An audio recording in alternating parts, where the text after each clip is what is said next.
Today we will discuss about the min and max number. Before we are going with min and max number, we need to know about numbers. The number which is a phenomenal for us. It means everything. Without number, nothing can be estimated or calculated, nothing can be tracked. So if you see the find min and max in an array is a sequence of number we placed in the same row. This is a single array. You can able to see there are values which placed over from 3 to till 4. By seeing the number, it is difficult to find which is the maximum number and which is the minimum number. So, what is a better way we can find the min and max number?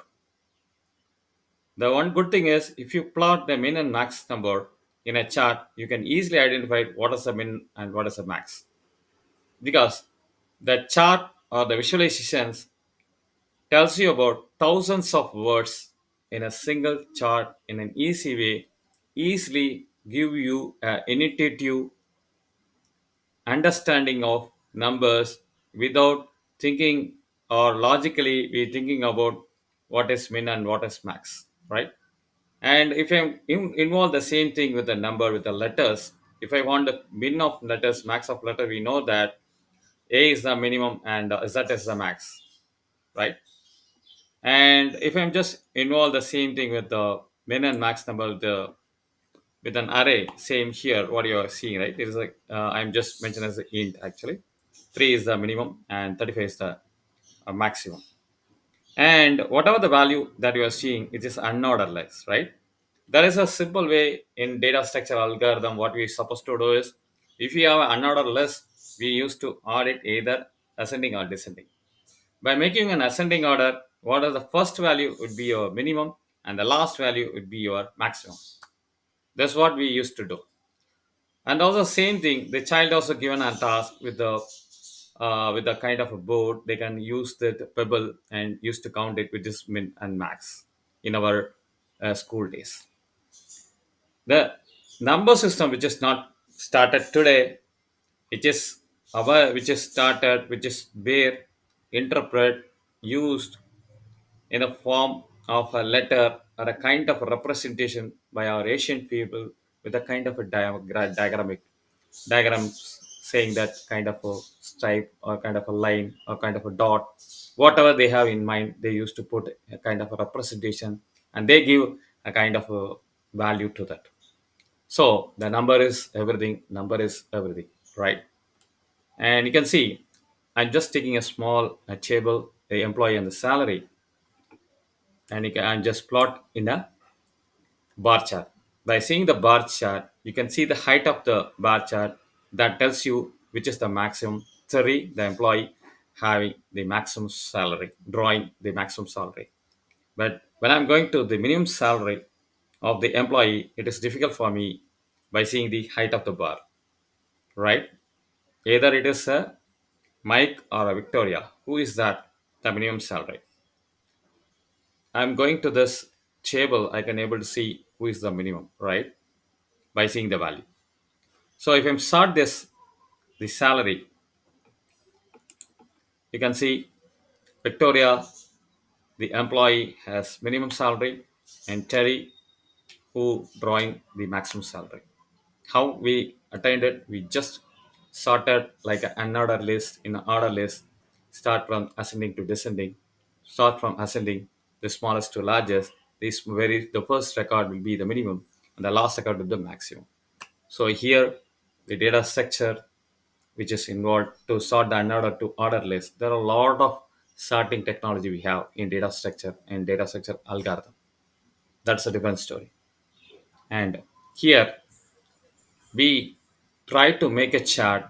We try to make a chart to show the min and max of the product category, furniture, office suppliers, technology across the period with the quarter and we are showing only per year which quarter attain the minimum sales and the maximum sales, and we distributed with the help of area and the bar chart. The area chart on the left hand side, which is about the salary, we made an area chart. On the right hand side, you can see a bar chart, which is nothing but a profit actually, right? The same distribution, we represented the same chart here in another way. We use the bar chart actually, and whatever the bar chart, we you can see the green highlighted bar, which is thin, and the width and height that show you the salary, and opposite to that, this is a profit. We are showing only border the bar chart. So in order to, we want to make transparent so that we will be able to see both the bar, even if they are uh, overlap with each other. Also, the idea is we need to overlap. So what the inference that we will get from this is it has maximum sales and maximum profit since it is overlap. This one inference we can get it from the chart, and also we can see we displayed only the min sales and max sales, right? This is a chart that we displayed in a two representation with area and bar and bar.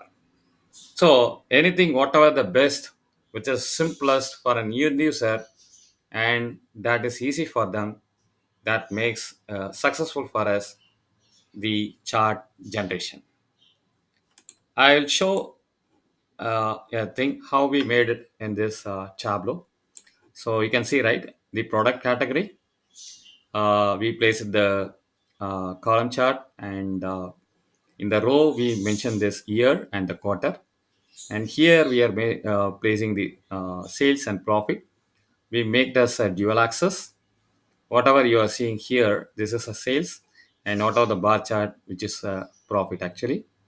And what we did is we reverse the axis to show that in a reverse order. Although if you see the reverse order, it is a negative, but we showed in a reverse order, but displaying the display the positive value. And you can see, right, since it's a flip flop, right, you can see the profit is minus 9569, and here the profit is 45844, right? That's how we show that. Why we interpret like this, we want to see the both overlap of your sales and profit. If it is get overlap, we can understand that the sales is higher, the profit is also higher, which is direct proportional. And how we made it, as I said, this is a dual axis, sum of sales and sum of profit. You can see, right, we make a product category as a color and measure name as a color, and we displayed the sum of sales, and we displayed a two type of sum of sales. You can see, right, the product category and the quarter and the year of quarter and the profit and sales that we are displaying here. And you can see how we make it as a display of this thing is, you can see, right, the label minimum, label maximum.